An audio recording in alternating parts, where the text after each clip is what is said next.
इससे पहले हम लोग संधारित्र का सिद्धांत समझे थे और दो संधारित्र, समांतर पट संधारित्र और गोली संधारित्र की संरचना और उसके व्यंजक, उनकी धारिता पर प्रभाव किन कारण से पड़ता है उसके बारे में देखा गया था। उसमें बताया गया था समांतर प्लेट संधारित्र की जो धारिता प्राप्त होती है C का मान आता है C equal to K epsilon 0A upon D। ये धारिता किसका था?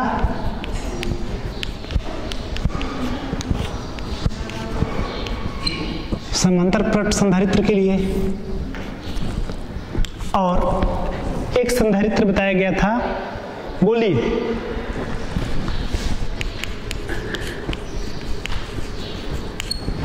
जिसकी धारिता का सूत्र हमें प्राप्त हुआ था C equal to 4 pi epsilon 0।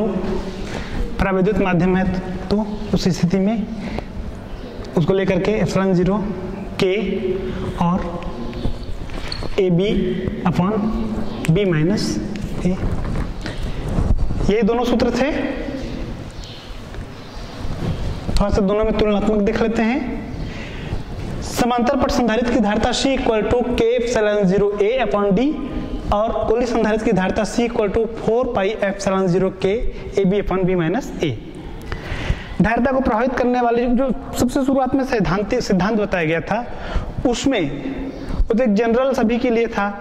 अब उपकरण की जो बनावट है उस बनावट के आधार पर क्या यहाँ पर देख लेते हैं, तो धारिता का मान यहाँ पर भी किसमें, समांतर पट संधारित्र में परावैद्युत माध्यम की उपस्थिति में धारिता क्या होती है, बढ़ जाती है। के का मान इससे क्या है, अनुक्रमानुपाती है ना। तो इस कारण से मतलब यहाँ पे हम देख रहे हैं तो C का मान अनुक्रमानुपाती किसके, इसमें इधर K अधिक होगा तो C का मान अधिक होगा। K अधिक होगा से तात्पर्य अधिक परावैद्युतांक वाला पदार्थ वहां पर। और क्या इसमें दिख रहा है, A अर्थात क्षेत्रफल और 1/d अर्थात दोनों प्लेटों के बीच की दूरी का मान। अब देखो हमारा पर्पस, हम किस पॉइंट पे फोकस हो रहे हैं, धारिता अधिक होने की शर्त। संधारित्र क्या है, उसके धारिता के मान में क्या करता है, वृद्धि, है ना। तो धारिता अधिक होने वाले पॉइंट पे फोकस करना है। तो इस धारिता के अधिक होने की शर्त यहाँ पर क्या है कि D का मान क्या होना चाहिए, कम, दोनों प्लेटों के बीच की दूरी कम।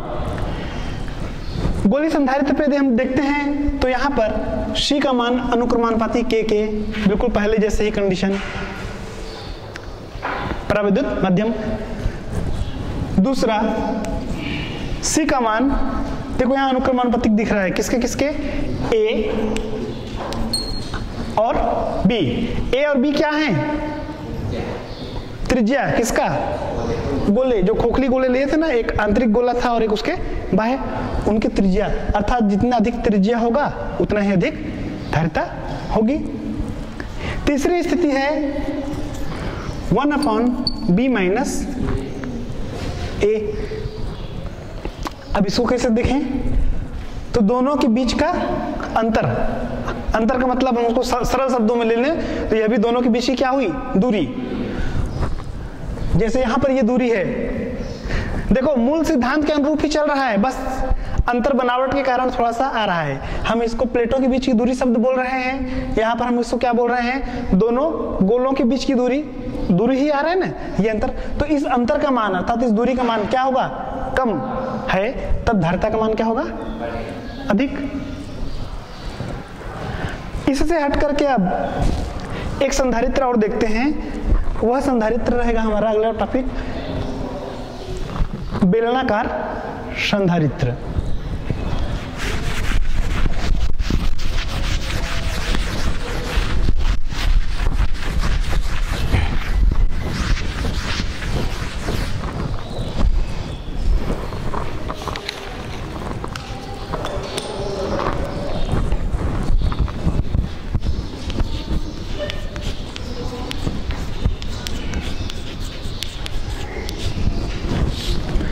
बेलनाकार संधारित्र, इसमें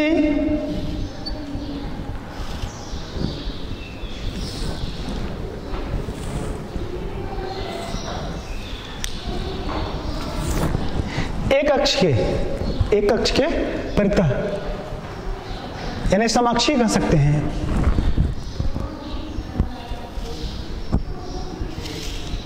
दो बेलन ले लेते हैं, जिसमें एक बेलन को हम कहेंगे आंतरिक और एक बेलन हो जाएगा बाह्य।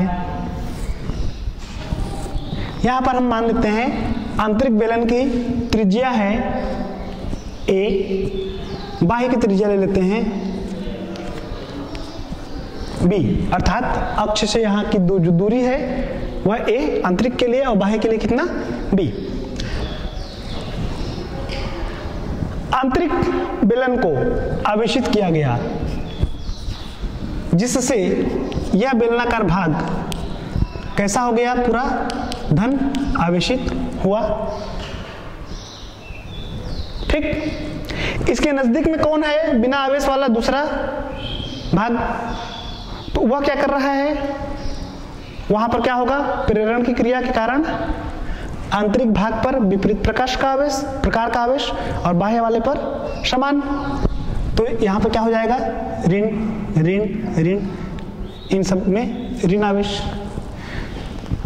बाह्य में जो धन आवेश आ रहा है, बाह्य भाग किससे जोड़ देते हैं हम, पृथ्वी से।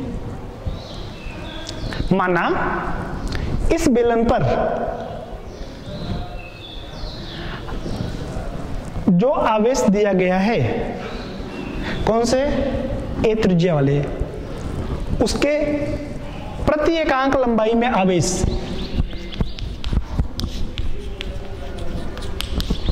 प्रति एकांक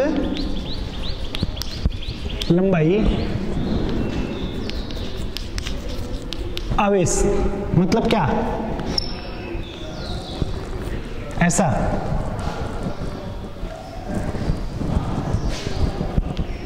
कितना है, लेम्डा, जिसे कि आवेश घनत्व भी कहते हैं। आवेश घनत्व बराबर क्या होता है, आवेश बटे लंबाई। आवेश क्यों दिया गया था, लंबाई कितनी है, इकाई लिए, तो इसको और आगे क्या लिख सकते हैं, इसका मान किसके बराबर हो गया, क्यों। तो इसीलिए प्रति एकांक लंबाई पर जो आवेश है वह आवेश कितना मान लिए हम, लेम्डा माने। अब बेलन के मध्य, कौन से बेलन के मध्य, दोनों, अर्थात ये वाला भाग, ये जो भाग है इन दोनों के बीच में, ये तो पूरा पहला बेलन है, इसको डार्क कर लेते हैं हम।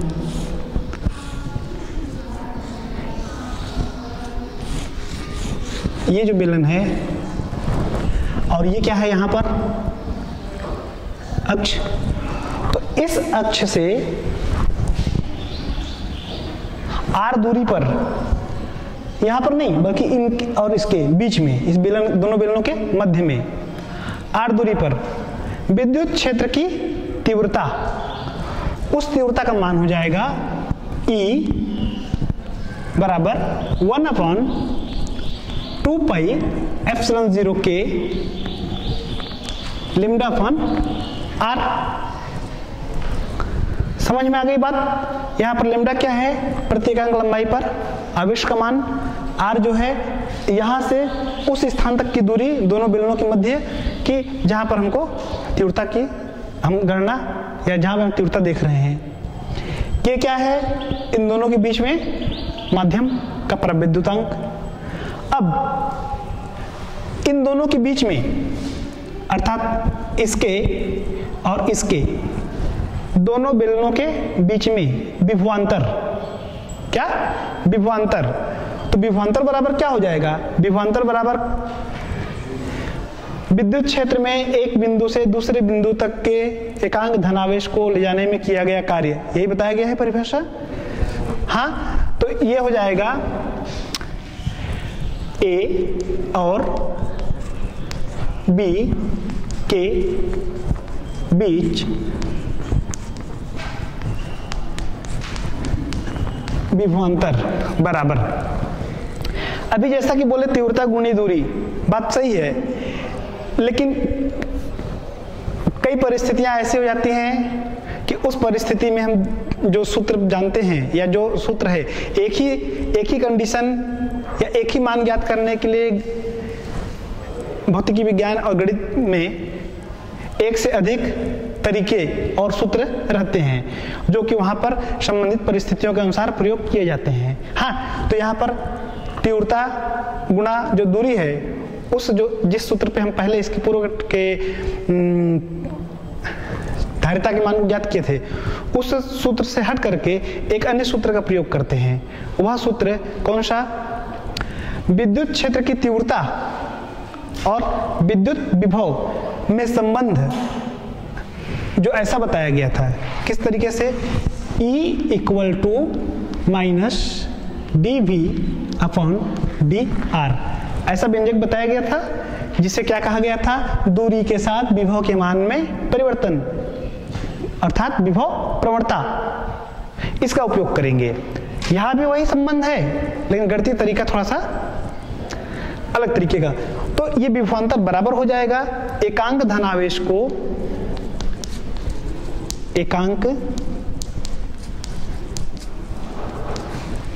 को कहां से कहां? B से A तक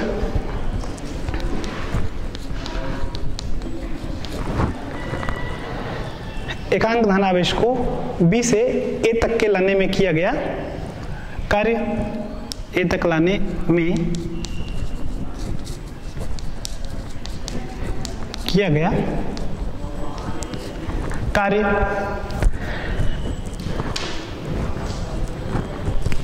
थोड़ा इधर ध्यान देंगे। विभव का जो सामान्य सूत्र या सामान्य पारिभाषिक सूत्र जो बताया गया, विभव बराबर क्या हुआ? कार्य बटे आवेश। यदि आवेश का मान 1 है तब विभव किसके बराबर होगा? तो इस विभव का मान इस कार्य का मान ज्ञात करने का मतलब किसका मान पता हुआ? विभव का। इस विभव के लिए हम इस सूत्र का उपयोग कर लेंगे। इस सूत्र को थोड़ा आगे सॉल्व करके देखें तो क्या आएगा यहाँ पर? dV = E/dr आ रहा है ना? इसको और ले लें तो इस सूत्र से V बराबर क्या हो जाएगा? V बराबर हो जाएगा समाकलन कुल मान E/dr। समझे? ये कुछ सूत्र थे जो पहले बताए जा चुके हैं, उनका उपयोग किया जा रहा है। dV बराबर -E/dr, कुल विभव के लिए इसका समाकलन किए तो V बराबर ये समाकलन चिन्ह आ जाएगा। दूसरा, विभव बराबर कार्य बटे आवेश होता है। आवेश का मान एकांक लिए, एकांक धन आवेश, तब विभव मतलब कार्य। तो यहाँ पर जो कार्य का सूत्र प्राप्त होगा, इस जगह पे जो विभव का सूत्र प्राप्त हो रहा है, इस सूत्र से जो विभव का सूत्र प्राप्त हो रहा है वही विभव का सूत्र किसके बराबर आएगा हमको? तो ये जो लिखा गया है ना वही आएगा। आइए समझ में? तब विभवांतर भी बराबर हो जाएगा -B से A। कहां से कहां? B से A। इसमें B और A कहां पर है? शुरू में जब वो किए थे, ये A और ये दूरी है B, मतलब यहां तक का दूरी। ये गोला कौन सा है? ये गोला है, गोला B। और गोला नहीं, बेलन। और ये A। तो यहां से इस भाग से इस भाग तक के अर्थात B से A तक के B से A तक लाने में किया गया कार्य बराबर E/dr या माइनस B से A। E का मान रख लेंगे 1/2πε0 K λ/r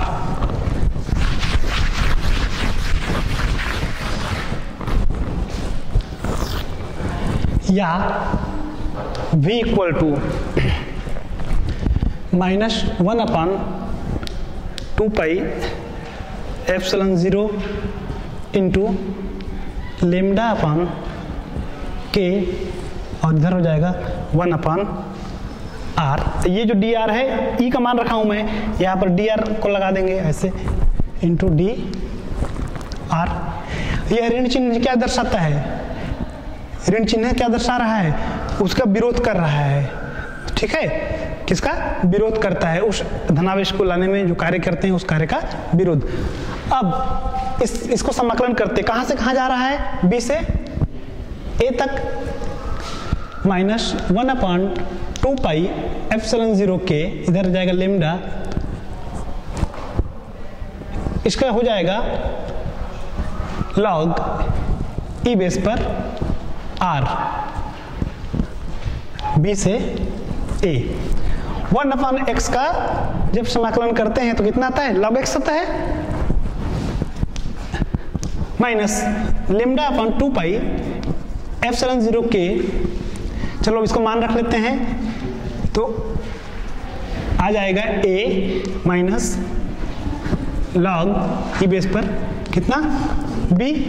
सीमाओं को रखने का तरीका यही है, अधिकतम मान उच्चतम मान माइनस,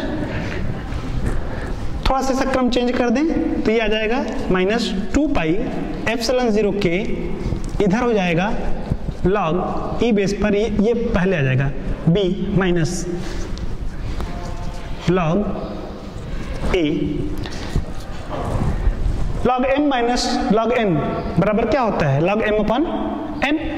वैसे हो जाएगा यहाँ पर, तो 1/2 पाई एप्सिलॉन 0 के, सॉरी 1/2 पाई एप्सिलॉन 0 के इंटू लेम्डा पढ़ेंगे, या फिर लेम्डा अपॉन डायरेक्ट पढ़ लें, इंटू लॉग कितना आ जाएगा? b upon a।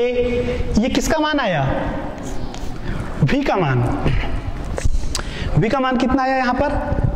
v equal to lambda upon 2 pi epsilon 0 के लॉग b अपॉन a।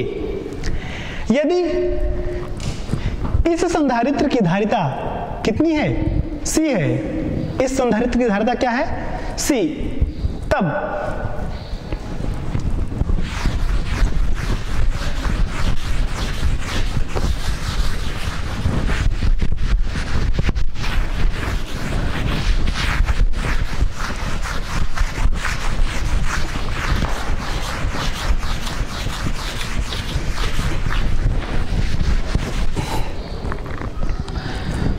तो हमें दोनों प्लेटों, दोनों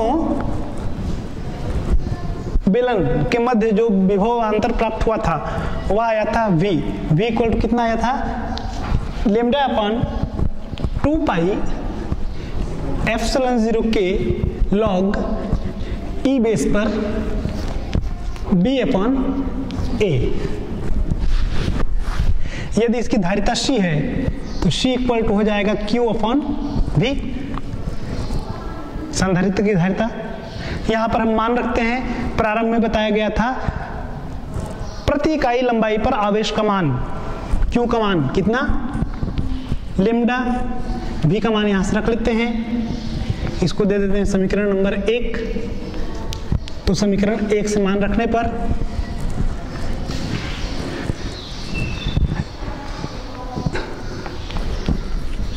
तब c इक्वल हो जाएगा लेम्डा अपॉन v का मान। v का मान आ जाएगा ये लेम्डा अपॉन 2 पाई एप्सिलॉन 0 के लॉग v अपॉन a।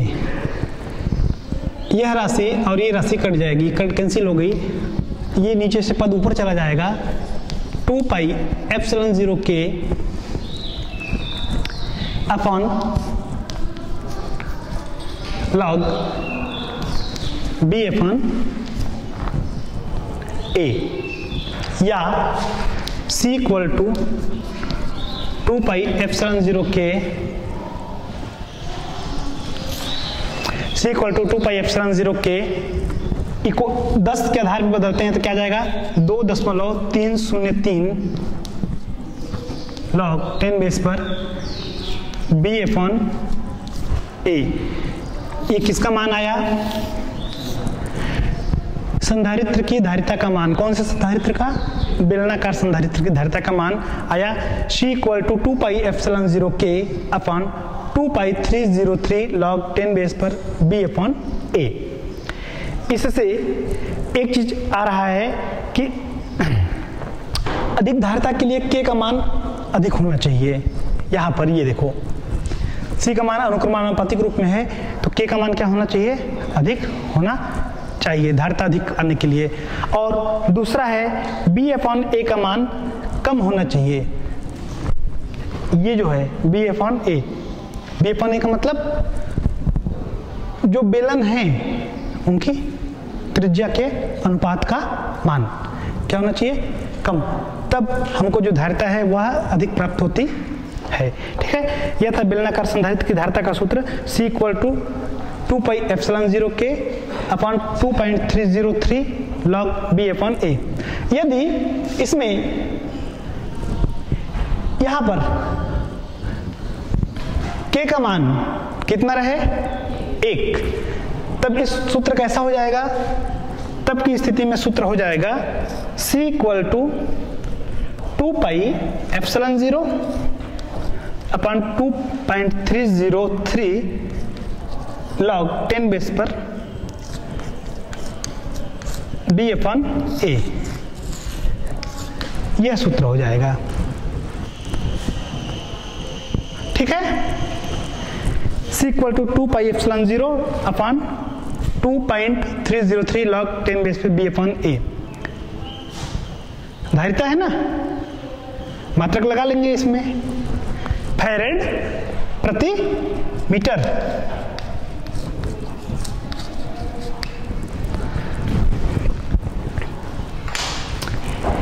इसके बाद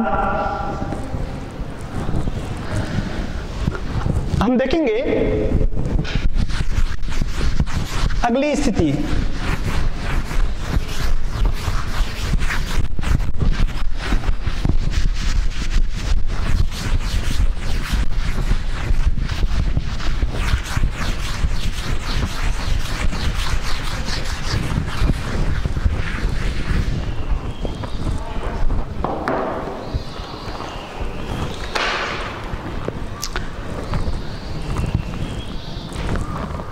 समांतर प्लेट संधारित्र की धारिता तो ज्ञात किए थे।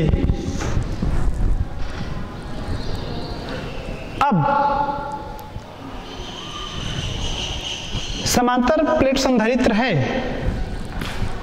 लेकिन वहां पर आंशिक रूप से कोई परावैद्युत माध्यम है, अर्थात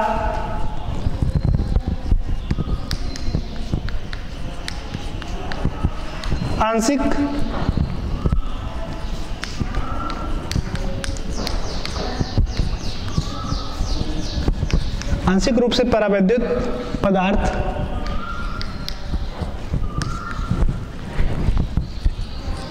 की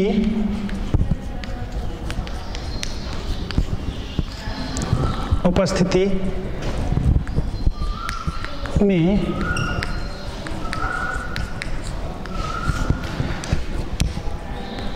समांतर पट संधारित्र की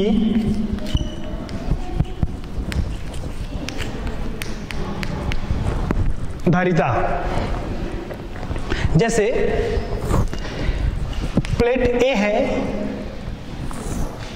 यह है प्लेट B। कैसी है प्लेट A? समांतर। प्लेट A धन आवेश से आवेशित किया गया, प्लेट B जो वह भाग जो A की निकट है उस पर क्या आया, ऋण आवेश, और वह भाग जो दूरवर्ती तल पर है उस पर क्या रहेगा, धन आवेश।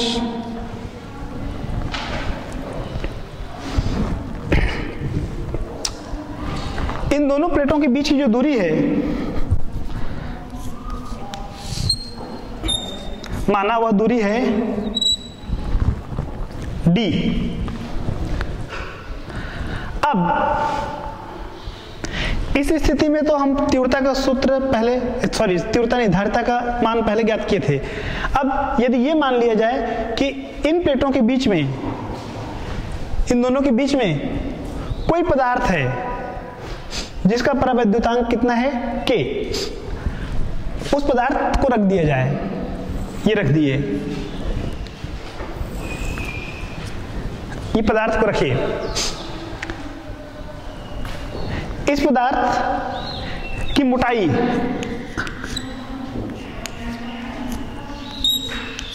T है, कितना है? T। ऐसी स्थिति में इस संधारित्र की धारिता क्या होगी? इन स्थिति में या इस स्थिति में इसकी धारिता का मान पता करना है हमें। यह भाग कैसा हो जाएगा?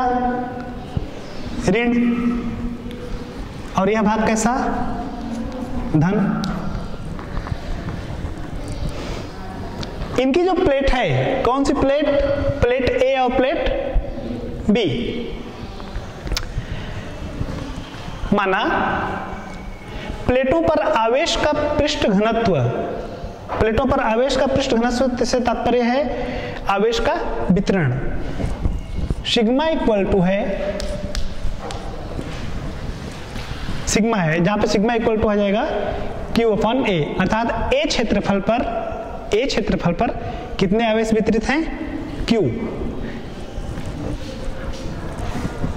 थोड़ा एक कंडीशन सोचो जरा, जैसे ये रूम है, ये इसकी जो चौड़ाई है 10 मीटर है, और यहाँ पर 2 मीटर तक के हम क्या रख दिए? कुछ सामान रख दिए। खाली जगह कितना बचेगा? ये 2 मीटर तो पैक हो गया, तो बाकी बचा हुआ कितना रहेगा? 8। यही हुआ ना। तो वैसे ही ये जो बीच में T वाला भाग है, इतना भाग, T मोटाई वाला भाग, वो क्या है? पदार्थ है। बाकी भाग क्या है? खाली। खाली मतलब वहां पर क्या है? वायु या निर्वात। तो उस वायु की परत में, उस वायु की परत में, मतलब कौन से भाग पर? इस भाग पे तीव्रता, विद्युत क्षेत्र की तीव्रता, अर्थात यहां पे लिखेंगे वायु परत में।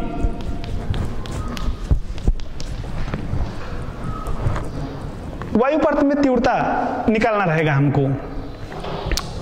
तो E0 इक्वल टू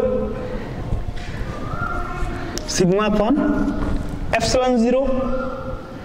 इस सूत्र से अगर रखते हैं मान तो आ जाएगा Q upon epsilon 0 into A। यह क्या हो गया? वायु परत में तीव्रता। और ये जो है भाग माध्यम, ठीक है, पदार्थ, वहां पर तीव्रता कितना होगा? तो वहां पर अर्थात माध्यम में, तो ये माध्यम की तीव्रता को हम लेते हैं संकेत E से, तो E इक्वल टू आ जाएगा इसी तरीके से सिग्मा अपॉन K एप्सिलॉन 0, या ऐसा कहें Q upon K epsilon 0 A। यह है समीकरण नंबर 2। विभवांतर, इसके और इसके बीच में क्या? विभवांतर, अर्थात प्लेट ए और प्लेट बी के बीच में विभवांतर। विभवांतर बराबर सूत्र तीव्रता गुणा दूरी। तो ए बी के बीच विभवांतर, ए और बी के बीच विभवांतर। विभवांतर बराबर तीव्रता गुणा दूरी। क्यों? बताओ। क्योंकि विभवांतर मतलब क्या? कार्य, ठीक है, और कार्य मतलब क्या होता है? बल गुणा विस्थापन, वही हुआ ना। अब बल के रूप में यहां पर कौन है? तीव्रता। अब विस्थापन के रूप में क्या हुआ? दूरी। तो तीव्रता गुणा दूरी बराबर हो गया कार्य, और एकांक धनावेश को एक बिंदु से दूसरे बिंदु तक के ले जाने में किया गया कार्य क्या कहलाता है? विभव, है ना। 2 बिंदुओं के लिए करें हम तो विभवांतर, इसलिए ऐसा लिया गया। तो ये विभवांतर बराबर हो जाएगा E0 d minus T plus E into T. E0 into D minus T plus E into T. समझ जाओ यहां पर ये E0 क्या है? तीव्रता। कहां की तीव्रता? वायु वाला। और ये क्या है? दूरी। डी माइनस टी दूरी का मतलब इतने भाग को छोड़ करके बाकी ये वाला भाग, ये वाला भाग, ये। वैसे ही E कहाँ पर तीव्रता, माध्यम में, गुना T, T मतलब वहां मोटाई है अर्थात वहां की दूरी। इसको सॉल्व कर लेंगे। अब इसमें मान रखेंगे हम E का मान, इसका मान, तो E का मान रख लेंगे Q upon epsilon 0 A into D minus T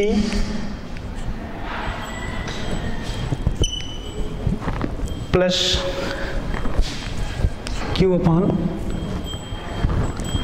K epsilon 0 A into T। जो भाग दोनों में उभयनिष्ठ है उनको हम बाहर ले लेंगे। Q अपॉन एप्सिलॉन 0 A दोनों में है तो आ गया इतना बाहर। और क्या, यहां पर बच जाएगा D माइनस T, यहां पर क्या बच जाएगा प्लस T अपॉन K। तभी तो ये पद जब अंदर जाएगा तो क्या बन जाएगा Q into D minus T upon epsilon 0 A।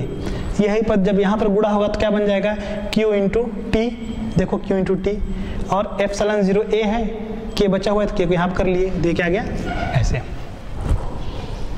ठीक, किसका मान आया ये A और B के बीच के विभवांतर V का मान।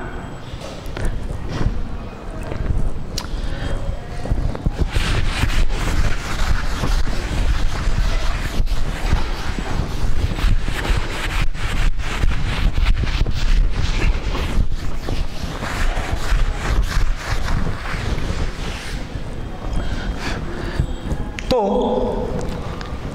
विभवांतर V का मान कितना प्राप्त हुआ था, Q upon epsilon 0 into D minus T plus T upon K।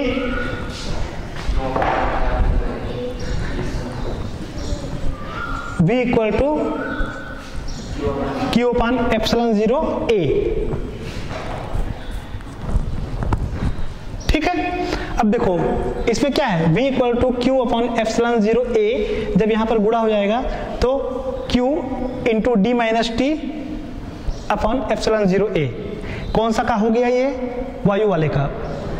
और माध्यम वाले के लिए क्या हो जाएगा Q into T epsilon 0 A into K। किसका मान है ये, V का मान। अब अगर हम लेते हैं कि इस स्थिति में इस संधारित्र की धारिता C है, तब सूत्र C बराबर क्या हो जाएगा Q अपॉन V। यहां पर मान रख लें, इस V का मान रखते हैं तो Q upon epsilon 0 A into D minus T plus T upon K। यह Q कैंसिल हो जाएगा, क्या बचेगा C इक्वल टू, ये पद ऊपर चला जाएगा, एप्सिलॉन 0 A, ये पद ऊपर चला गया, नीचे बचेगा D minus T plus T upon K। इसको और सॉल्व करें, एप्सिलॉन 0 A अपॉन ये D माइनस D, ध्यान देना थोड़ा, मैं D लिख लिया। अब उसके बाद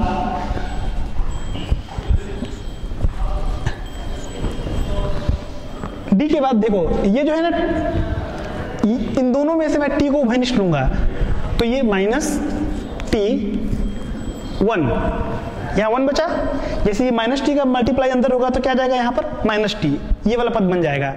अब मुझे यहाँ पर प्लस T रखना, कंडीशन बनना चाहिए, तो ऐसा क्या करें, यहाँ पे प्लस T आएगा तो माइनस 1 अपॉन K।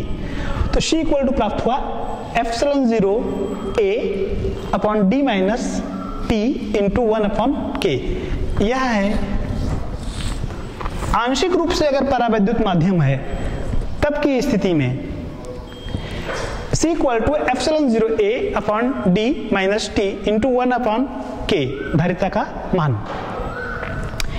इस सूत्र से हम देखते हैं कि अन्य फैक्टर तो प्रभावित करते ही हैं, अन्य फैक्टर मतलब ये क्षेत्रफल तो प्रभावित कर ही रहा है, लेकिन हमारे लिए मुख्य फैक्टर क्या है? मुख्य फैक्टर है ये माध्यम, कि इस माध्यम की उपस्थिति से क्या फर्क पड़ता है। तो हम यहाँ पे देख रहे हैं कि उस माध्यम की उपस्थिति से जो दूरी है, दूरी के मान में यहाँ पे देखो ऋण चिन्ह है ना, तो दूरी का मान क्या हो रहा है?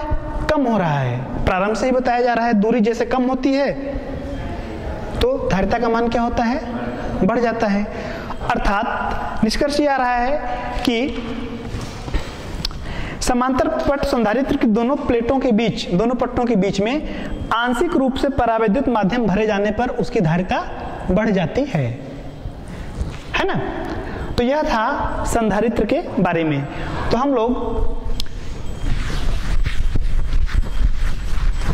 संधारित्र क्या है और किस सिद्धांत से, या ऐसा कहें कि इसका सैद्धांतिक क्रियाविधि को पढ़े, उसके साथ साथ में